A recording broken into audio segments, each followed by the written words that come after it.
शुद्धम गुण ग्रहण की योग्यता। कहानी। एक नगर में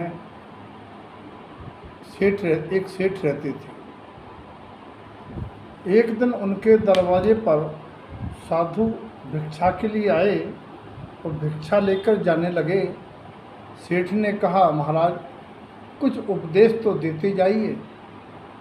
साधु ने कहा, अगले हफ्ते आऊँगा तब उपदेश दे दूँगा।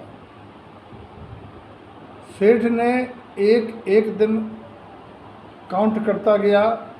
7वें दिन उन्होंने कहा, साधु आ रहे होंगे। साधु के लिए बहुत सुंदर पकवान बनाए। जैसे ही साधु से कहा, महाराज आहार तो ले लीजिए। साधु ने कमंडल किया और पकवान डालते समय सेठ ने देखा कमंडल में मिट्टी है, कचड़ा है। बोले, महाराज कमंडल तो साफ करिए। साधु ने कमंडल साफ किया। सेठ ने उसमें पकवान डाल दिए। भिक्षा लेने के बाद साधु मुड़े चलने लगे। बोले, महाराज कुछ उपदेश तो देते जाइए। बोले, क्यों भाई, आपको उपदेश मिला नहीं है क्या? बोले, महाराज मैं आपकी बात समझ नहीं पाया। उन्होंने कहा, जिस प्रकार से आपने कमंडल में कचड़ा देखते हुए पकवान डालने से अपना हाथ खींच लिया, उसी प्रकार प्राणी को अपने ग्रहण करने योग्य पात्र परिणामों की निर्मलता, हृदय की पवित्रता होना चाहिए। जब तक प्राणी का हृदय निर्मल नहीं होगा, जब तक छल प्रपंच मायाचारी अंतर में होगी, वह उपदेश ग्रहण नहीं कर सकता।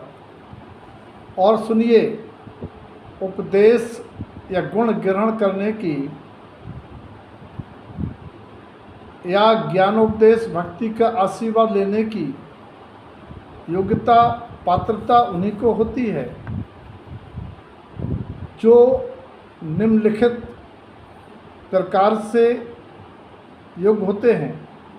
पहली बात तो यह है कि प्राणी को उपदेशक की परख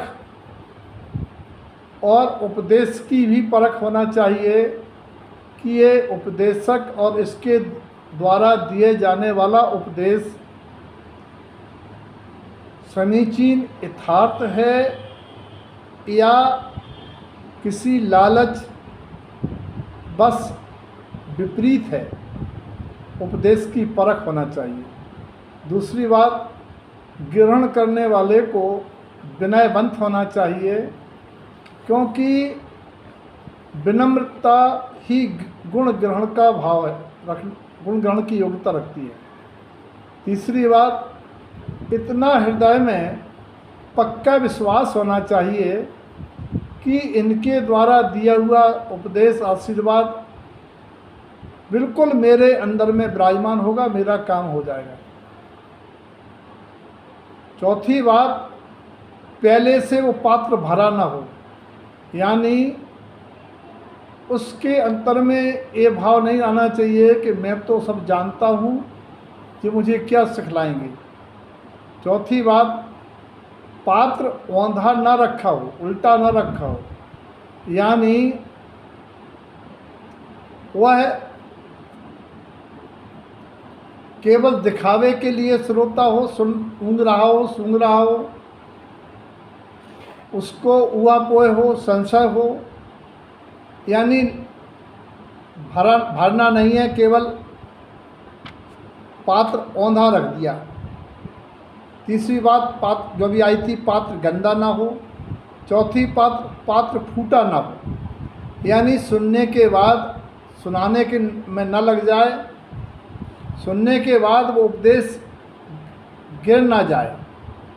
जैसे कोई पक्षी रत्न लेके उड़े और गंदी चीज़ देखे और काँव काँव करने लगे तो रतन मुख से गिर जाए, यानी फूटा ना हो तात्पर्य यह है कि वो गिर ना जाए।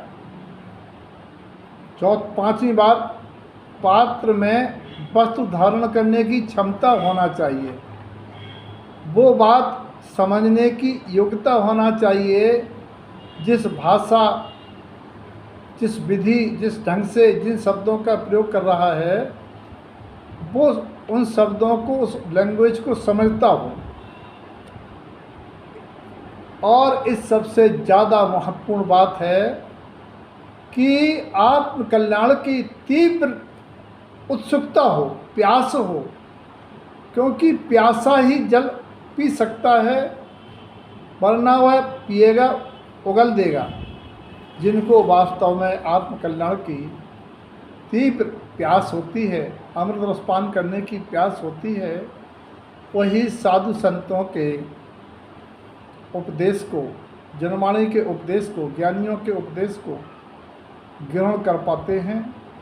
सबके जीवन में गुण ग्रहण की योग्यता आए, सबका जीवन मंगलमय हो।